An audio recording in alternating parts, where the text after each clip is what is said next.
Hoy el INEGI presentó los resultados de un estudio que se llama La demografía de los negocios. Muy interesante porque dice cuántos negocios han nacido, cuántos han muerto desde el 19 hasta la fecha. Y los resultados son preocupantes, Luis Miguel. Sí, primero un reconocimiento a este tipo de trabajos que hacen el INEGI, que son en ciclos muy cortos, nos están ofreciendo como fotografías.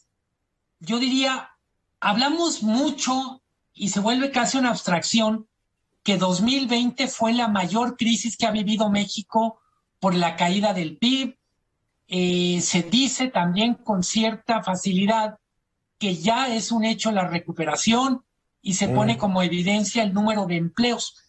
Cuando vemos lo que está pasando con nacimiento y muerte de negocios, podemos ver que efectivamente lo que ocurrió en 2020, pues yo diría que fue prácticamente pues no hay manera de decirlo sino una tragedia en términos económicos. Fueron 1.187.000 negocios que cerraron, de un total de 4.900.000, más o menos uno de cada 4 negocios que había en México cerró. Estamos hablando que la mayoría eran micro y pequeñas empresas. Sí, se hace la diferencia y vale la pena también. Micro es la unidad literalmente más pequeña, hasta 4 empleados. Luego tenemos pequeña empresa, son de 4, dependiendo del sector, pero vamos a decir de entre 4 y 20 personas empleadas. 99% de las empresas en México están entre estas categorías de micro y de pequeñas. Y en el 2020, prácticamente lo que vimos fue una muerte básicamente morían alrededor de 3,000 negocios por día. Qué locura. Eso fue 2020.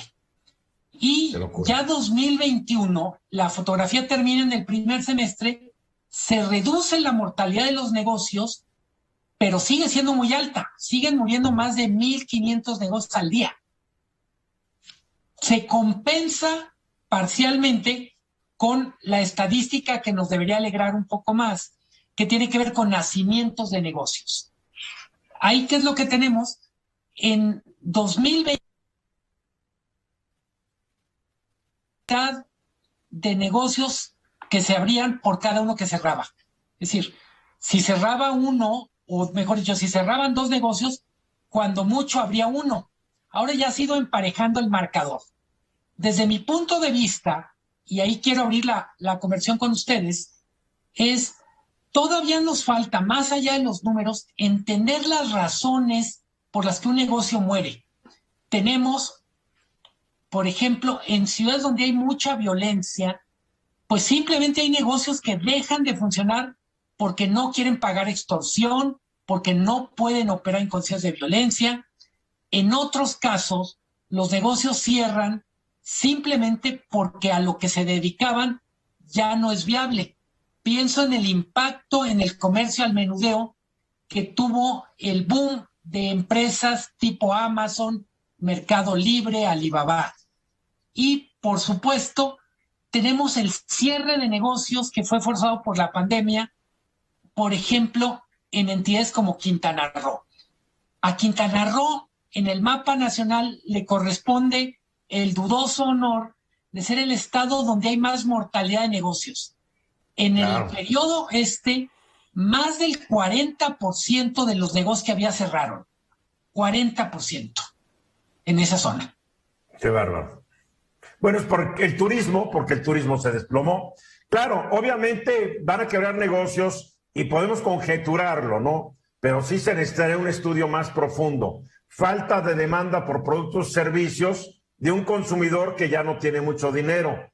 La competencia, como tú lo dices, que ofrecen empresas más poderosas, mucho más poderosas, no solamente las que te venden en línea, también los establecimientos comerciales grandes, los supermercados, todas estas cadenas van dejando fuera a los pequeños changarritos y porque pueden ofrecer mejor precio por los volúmenes que compran. O sea, son una cantidad increíble, pero sí es muy triste que la mayoría son negocios pequeños y micros. Y la mayoría de los que se generan a veces son los mismos que cerraron el negocio, pues buscan por qué otra manera y lo vuelven a arrancar. Totalmente. Emprendedores seriales, les dicen.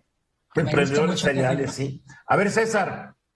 Sí, yo lo que creo es que hay también un problema básico de falta de comprensión. El apoyo que debía recibir en una temporada de crisis un pequeño negocio, que es la gran base del ingreso. Segundo, ¿qué tanto estamos preparando o qué tanto podríamos colaborar a que la tecnología ayudara a la sobrevivencia de los negocios? Y el indicador, desde luego, pues se traduce en menor ingreso, que un componente importante del ingreso per cápita es el gasto de las familias. Cierran empresas, no hay gasto de familia y eso derriba la economía.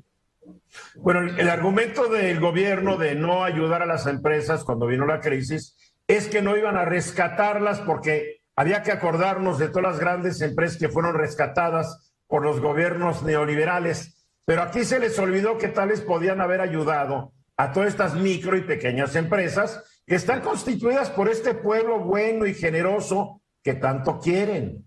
Y que además ahí está la redistribución del ingreso, no está en repartir. No, pues ahí está. Marco. Hay que ver este fenómeno desde un lado más humano. O sea, lo que se pierde detrás de esto son ahorros de familias que con gran esfuerzo habían montado su negocio, capacidad y experiencia acumulada, conocimiento. Se pierde la atención de un mercado, se pierde empleos formales que ya estaban estabilizados y gente que estaba ya pagando impuestos. Perdemos más que un negocio, perdemos un camino andado que para un país que necesita más empresas es muy doloroso. Y desafortunadamente es que volteamos y prácticamente no hubo ningún programa que les pudiera ayudar frente a esta situación que ellos no crearon, que lo creó la pandemia y la recesión económica y se les vino encima. Nadie los auxilió, nadie les echó la mano y se perdieron junto con ello miles de empleos que todavía no estamos pudiendo recuperar en términos de la calidad y el ingreso que tenían. Bueno, sí les echaron la mano, no exageres.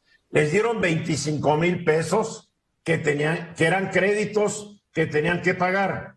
O sea, les dieron 25,000 pesos y creo que al tercer mes, Caifás con la lana, ¿no? Vamos a ver, yo no sé cuánta gente pagó, pero... O sea, no hubo una ayuda y desde el principio, cuando gente como tú, Marco, y cuando tú, César, decían, el gobierno debe ayudarlos, yo les decía, no lo va a hacer, dejen de soñar, no lo va a hacer. No lo hizo. Para concluir, Luis Miguel.